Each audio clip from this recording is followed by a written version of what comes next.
we see in almost every series of lectures that we have, don't turn around and say, don't you have anything else to say? We don't. Because the very theme of the Bhagavad Gita is this.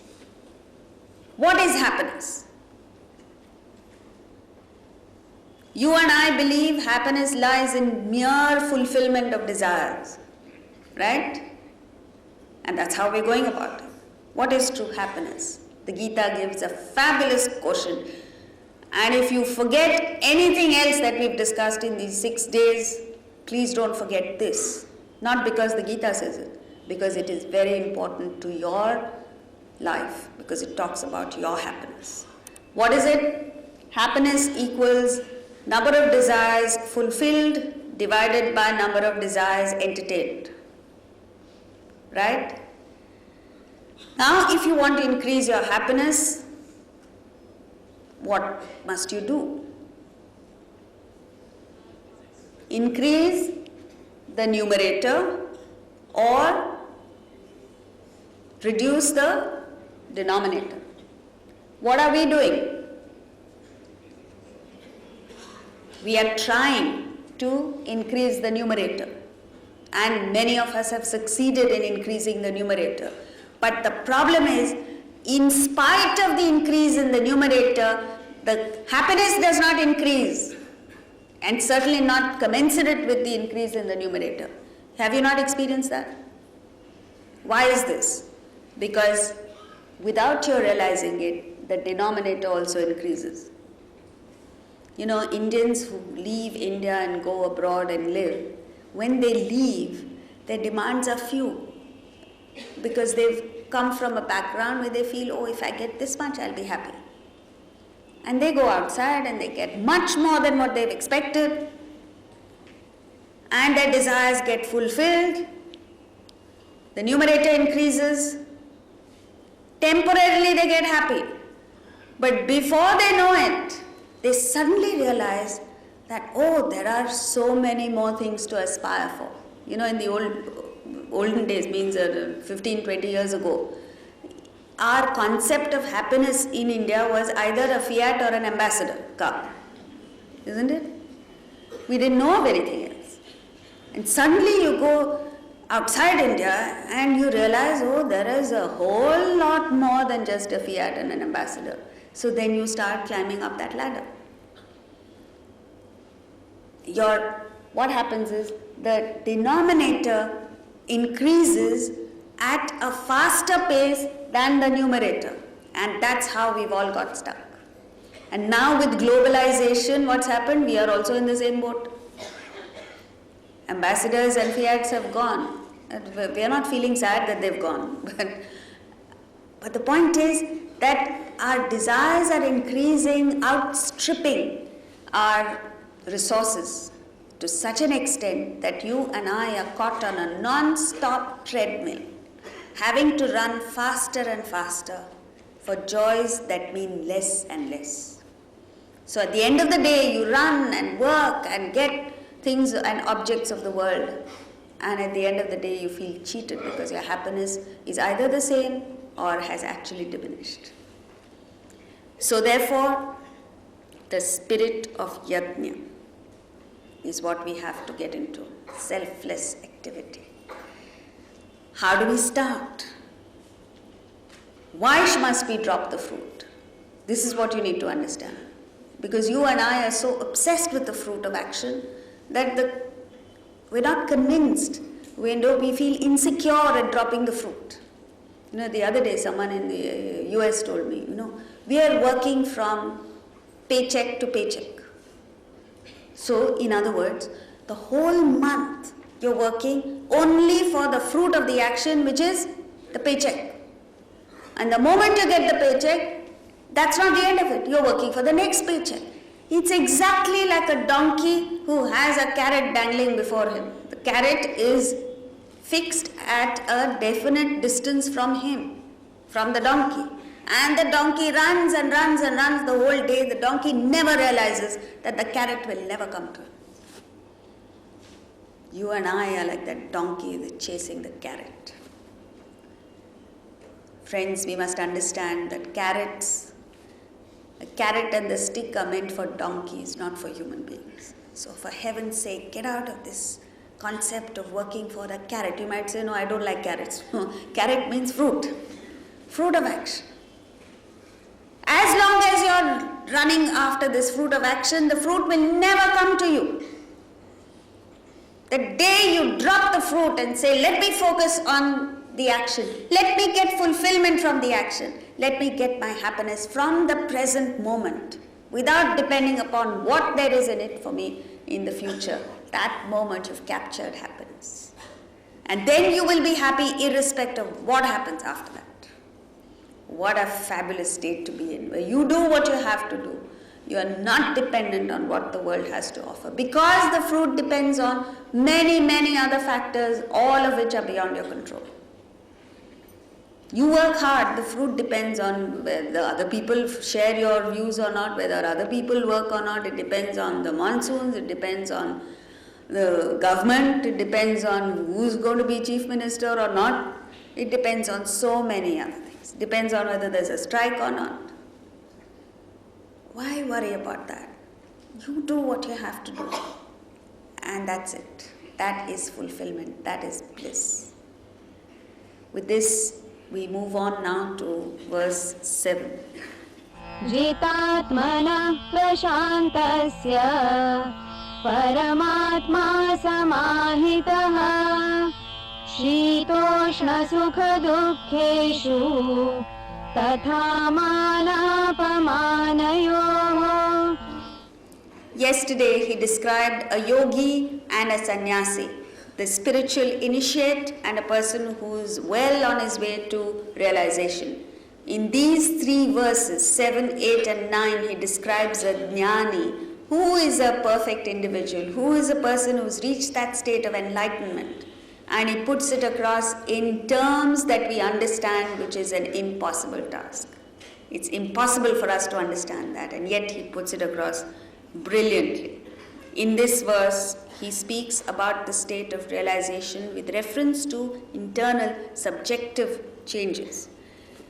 One who is self-controlled, jitatmanaha, and prashanta, serene. Shanta means peaceful. Prashanta is the superlative of peaceful. Supremely peaceful person is absorbed in the Supreme Self. How does he get this prashanta? Paramatma samahita, is absorbed, is enveloped, is soaked in the Supreme Self. And then he says, through the changes that go on, what is the result of this? He remains balanced in shita ushna, in heat and cold, sukha dukkha, joy and sorrow, and mana apamana, honor and dishonor. This is a complete description, it's a complete definition. So the first thing that he says is jitatmanaha, control over yourself.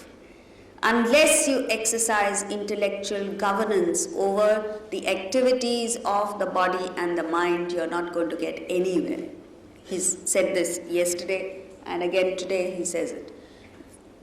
A simple thing like sense contact. If you indulge in sense contact without the intellectual control, what happens is the body is unable to keep pace with this abuse of the body, and therefore you get into disease. The mind gets into depression. There's no control over the activities of the mind, and the intellect gets confused. As against this, when you exercise control, you keep the body in tip-top condition, healthy. The mind is also in good health. Good health means happy, contented, blissful. And the intellect retains or maintains its clarity. This is jitatmanaha, self-controlled person. Then prashanta, supremely peaceful. There are 2 reasons why a jnani is peaceful. Number 1, there are no desires gurgling from within. There is no feeling of insufficiency that is driving him to the world to obtain objects and beings of the world. He is completely self-sufficient. No desires from within, and therefore no dependence on the world. The moment you have a desire, you become subservient, you become dependent on the world.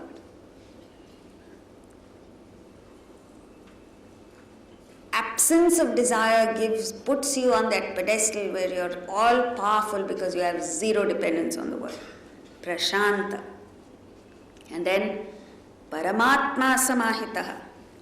This little I, this little individual that you have hypnotized yourself to believe you are, this powerless, miserable creature that you think you are, suddenly becomes this all-encompassing, all-powerful entity, the capital I. In fact, you and I, even when we are experiencing this smallness, we still are this capital I. You still are Atman. Nobody in the world can take it away from you. But the difference is you don't know it. And this ignorance is causing all the problems. So you have to tackle that ignorance. And that commitment, as we said yesterday, to get to the bottom of it, to rediscover your supremacy in the world, is something that drives a person to reach that. That Paramatman is you. Even temporarily, if you sit back and think that I am the power that has created and maintains this universe, it expands, your mind expands. And when your mind expands, then you feel a sense of reluctance to come back to petty, silly things. Right? But when you don't know, when you don't have this higher vision, you're quite comfortable being petty. And this is it. The moment you expand your mind, you yourself will feel ridiculous, stupid to think of small petty things. And where your mind is, that, see, as long as you are petty-minded, that's where your attention is. You'll never grow.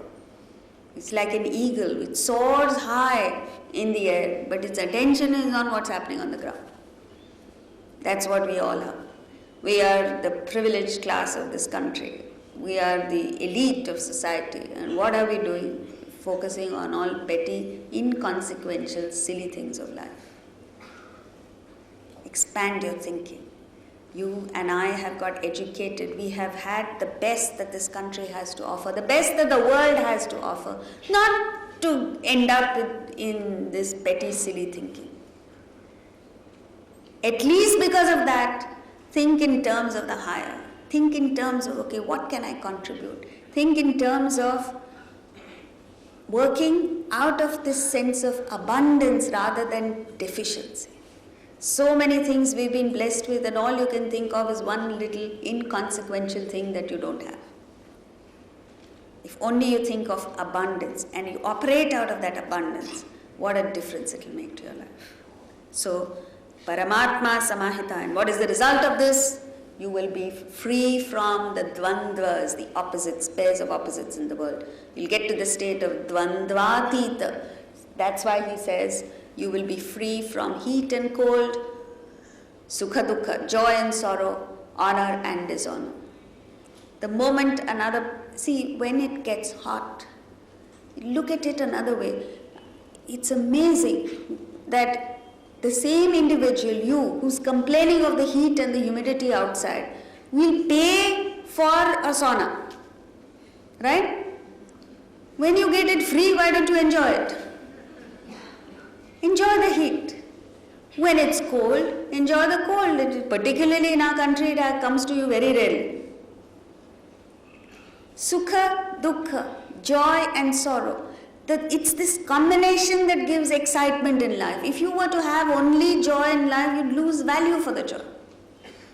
Fortunately for us, it comes very rarely, so you value it. Because it's followed by sorrow. Honor and dishonor. When somebody is dishonorable to you, says bad things to you, you must understand that is his prerogative. It is his right to think whatever he is thinking about you. Accept it in good grace. When someone's good to you, you must understand he is saying nice things not because you are nice, it's because he is coming from a good personality.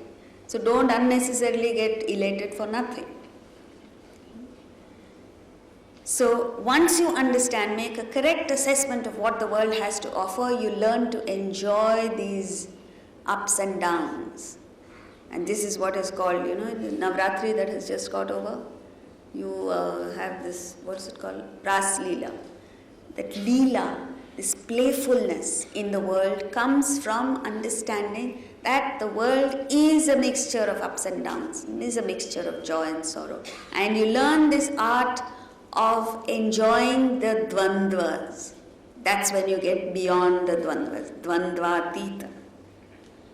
And once you attain this, see, that's why they say an unruffled person is a stalwart. The more vulnerable you are to these things, the more miserable you are, the less power you command.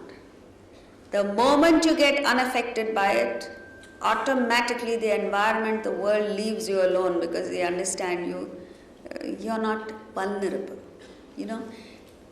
A bully gets a kick out of teasing who? A vulnerable person. If you get affected, then the person who's teasing you gets a thrill.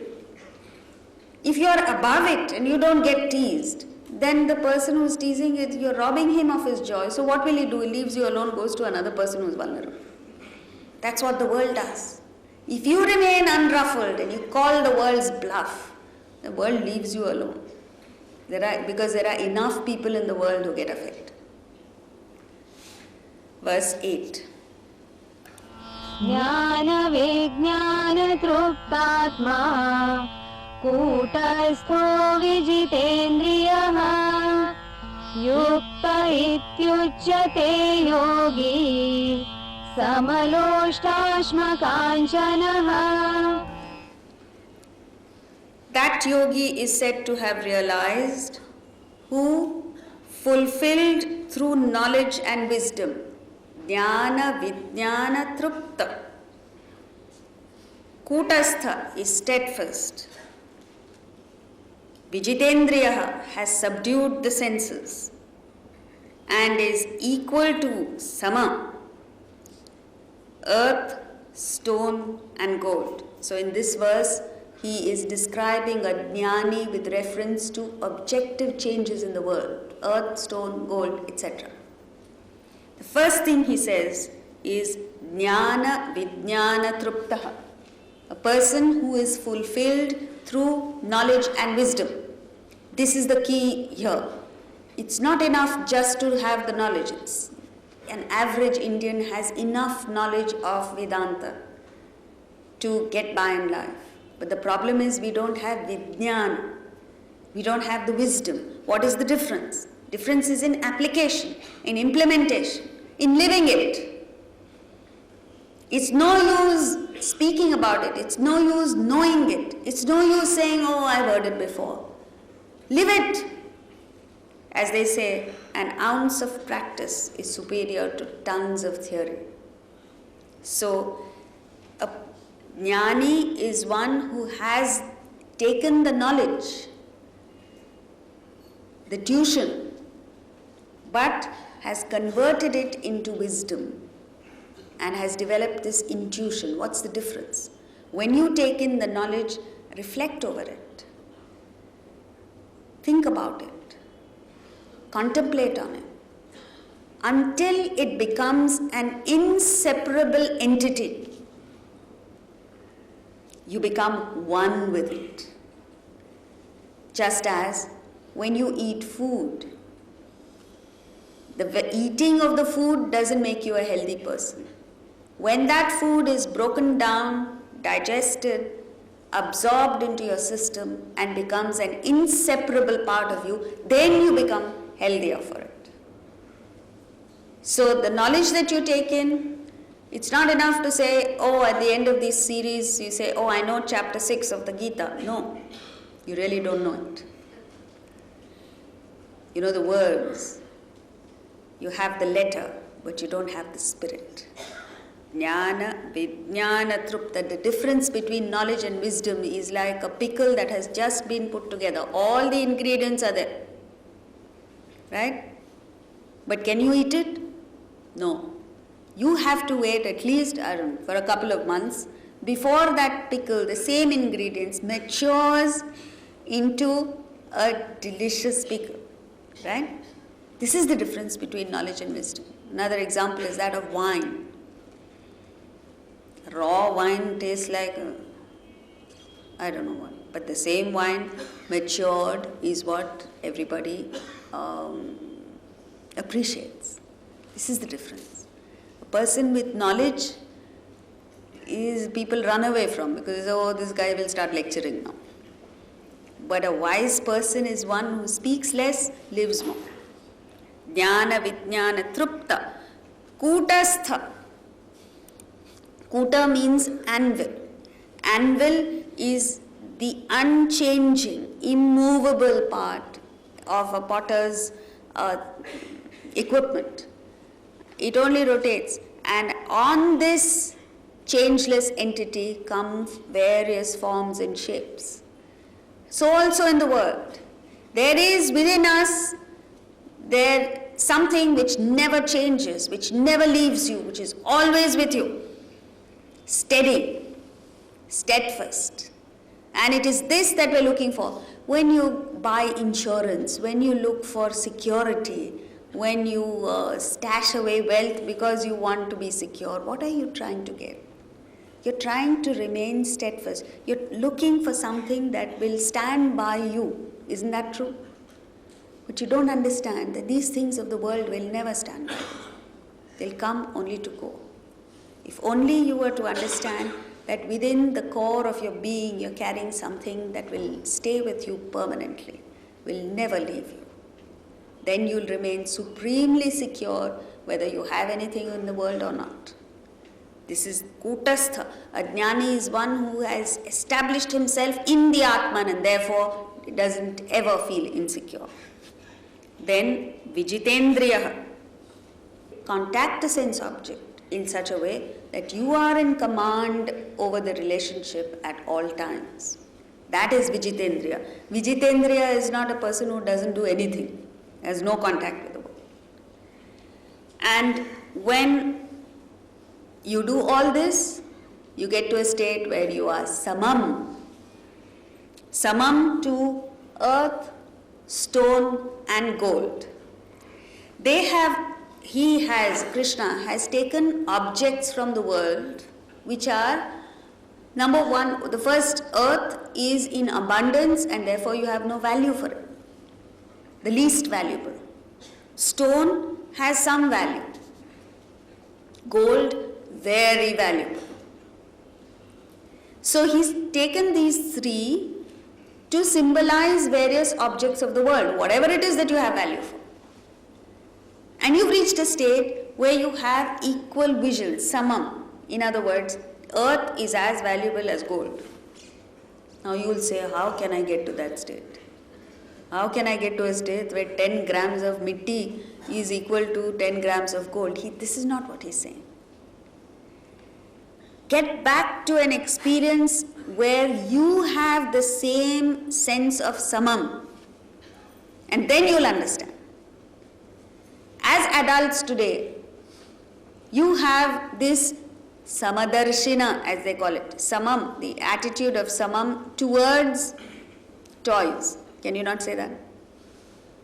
Irrespective of what the value of the toy is, irrespective of what the quality of the toy is, irrespective of what material the toy or the game is made from, which captivates children, you as an adult have reached a state where you are samam to all toys. Can you not say that? How is it that you've reached this state? Because you've grown, you've risen to a higher level of understanding. You value things that are far more fulfilling than toys. And therefore you've reached the state where you are samam to all these things. But the problem is, as adults now, we have our own playthings. We have our own world of toys that we are after. Which is what do you call that? A grade of car you have makes a big difference to you. If you have a small car, you feel small. And you want to feel big, you'll feel big by getting a big car. So these are the differences you feel. As the other day somebody told me, I went to a wedding where everybody was coming in Mercedes and this and that and the other. And I was going in a Santro. And I felt so small, so inadequate. Why should you feel inadequate because you're driving in a Santro and everybody else is driving in a Mercedes? That doesn't determine your standing.